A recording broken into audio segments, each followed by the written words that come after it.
Everybody, and welcome to a new video. And today we're going to be looking at a few games I've been playing recently. Now, I haven't done a video like this in a while.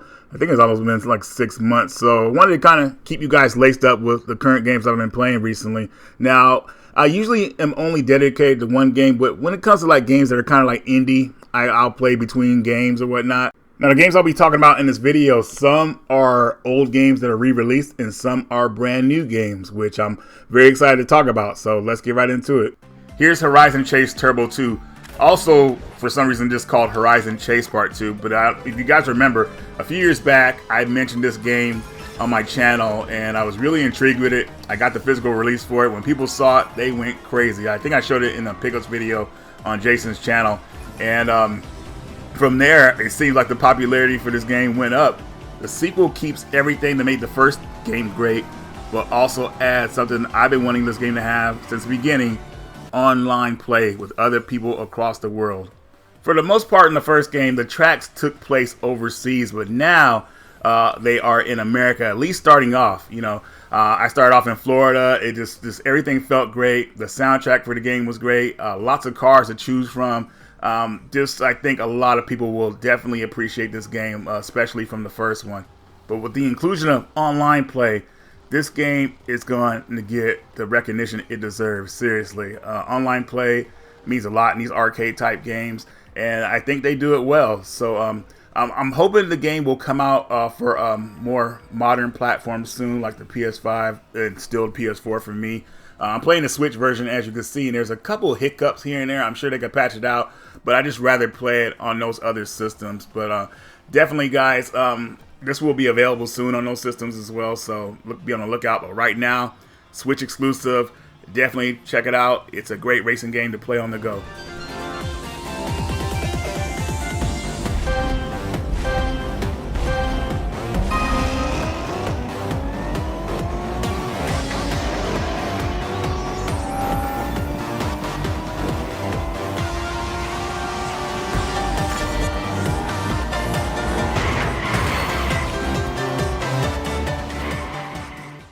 Here's Taito Milestones Volume 2. Now, the first one came out, I believe first volume came out about a year and a half ago.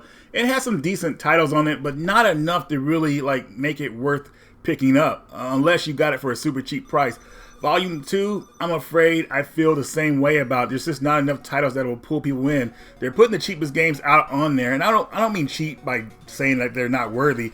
It's just that when you want to pull people in these collections, you want to have a lot of titles that make people want to play it. Now, this collection did have a couple classics that I liked, and I started off with my favorite game, which is the New Zealand story, also known as Kiwi Craze on the NES. But I don't know why they changed the name to that. But anyways, this is a fun platformer that I think it will pull a lot of people in, especially to the old school platform. The game definitely has a lot of charm in the way it looks, and it always seems rewarding with the new items you get for taking out enemies. Next up is The Legend of Kage. I always called this game The Legend of Cage when I was a kid because I remember playing the NES game, and I actually was pretty good at that one. This one was a bit tougher. Obviously, it's an arcade game, but it's a lot of action and fun going on, and it keeps you on your toes, so I think this one is worthy of being on this collection. Here's Kiki Kai Kai, also known as the original Pocky and Rocky game. I don't know what to really say about this one. Playing the SNES games and how fast-paced those were, this one is kind of slow-paced, but it's not as difficult as the Game Boy Advance game. That one is tough, and it's supposed to be a remake of this game. But this one I felt was alright, but at the same time, it made me want to play the SNES games instead. But some people might like to go back to this one. Here's Darius Part 2. This is a shoot 'em up, and I don't ever think this got a console release. I'm not really sure. Well, it does have one now at least, but this is an arcade game based on a popular series, and you can see you have a long screen here that you shoot enemies on.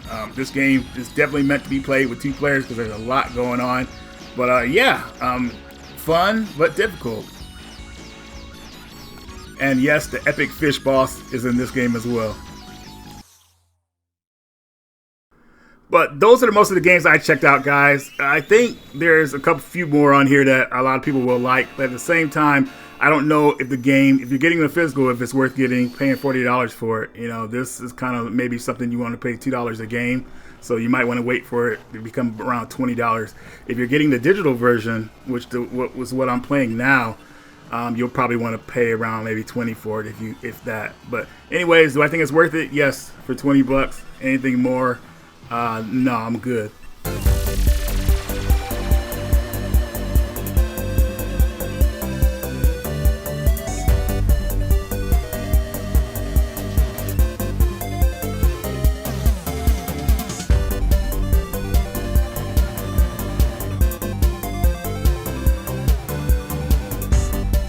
Here's Ashina the Red Witch. Now, this is a story-based adventure game where you pretty much use items to kind of solve mysteries on the next area you go to in the story, I would say. It reminds me of just pretty much like a point-and-click adventure game, but just more in the pixel style, I would say.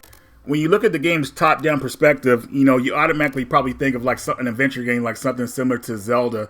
Unfortunately, that's not the case. Now, I'm not saying that's a bad thing at all. You know, just like people who just look at it from like a certain view would think of it like an action Zelda game.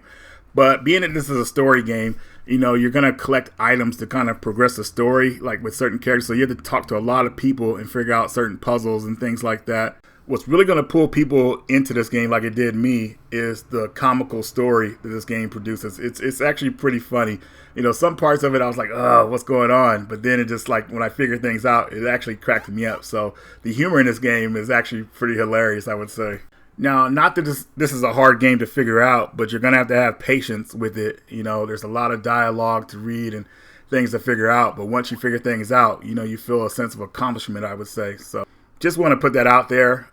If you guys have played this game, let me know what you think about it. Slaps and Beans Part 2. So I'm actually surprised that they actually got a sequel. I'm happy that this got greenlit because the first game actually ended on a cliffhanger, like a comical cliffhanger, but I was not expecting the second game to come out.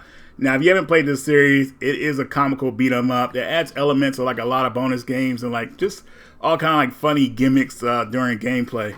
Now, hopefully most of you guys that are playing this game are familiar with Bud Spencer and Terrence Hill. Their comedies from back in their movies are freaking hilarious, and they go from like spaghetti westerns to buddy cop movies. Now, unfortunately, just like the first game, no online play, which I feel like, man, they should have like hit that one, because it seems like it would have been able to be done with this one because both characters are always together. You can actually switch between them if you're not playing like couch co-op. But even though that's missing, they did add some cool features like voice acting. I think the voices are well done. They pretty much capture the feel just like the movies, I would say. So the voice actors did a pretty good job on that end. But one of the things I feel like this game like passes the first game over is the soundtrack.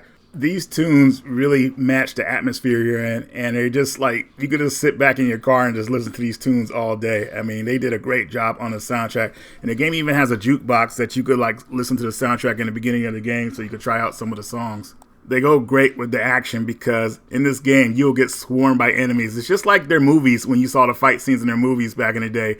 It plays out just like that, so it's pretty hilarious, and you got good music to go with it. So hopefully I've inspired you guys to check this game out. I didn't really talk about a lot of the mini games because there's so many of them, but the mini games are hilarious and fun to figure out as well.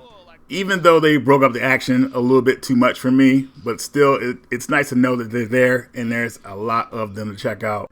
I'm about halfway through the game, but me and Marcus plan on playing this together on maybe not even on a live stream, maybe just on a post-recorded video, but we're going to beat the game, so very pumped up for that. But definitely check this one out, guys.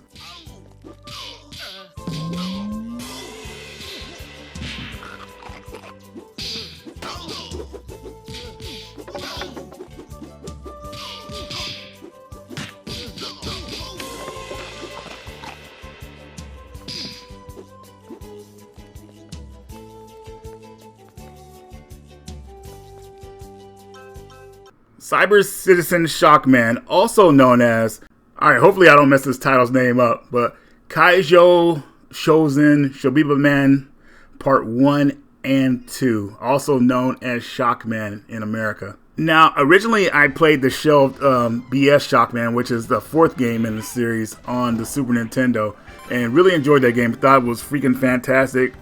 Pretty much reminds me of like a beat 'em up. Now, the first game in the series, recently released on the PSN network, pretty much plays like a map-based adventure game. You know, the game feels kind of floaty with the controls. Maybe I'm just not used to it yet, but I found some fun to be had in it. You know, it was very interesting. Now, part 2, which is known as just Shockman in America on the PC Engine, or well, Turbo Graphics, that's the one a lot of people are familiar with, I believe. And that one, well, is actually a lot better than the first game.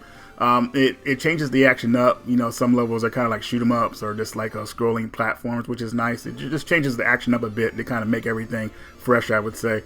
I can see these games being really awesome back in the day when they first came out, but going up against like newer games, when it comes to platforms and somewhat shoot 'em ups, I just feel like these ones will kind of get left out, even though I do like them.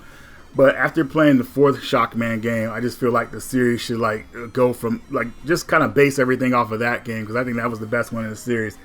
Like I said, I did have fun with these, but still, I don't know, they just kind of fell off for me. But I think other people will like them, so you guys let me know what you think about the Shockman games.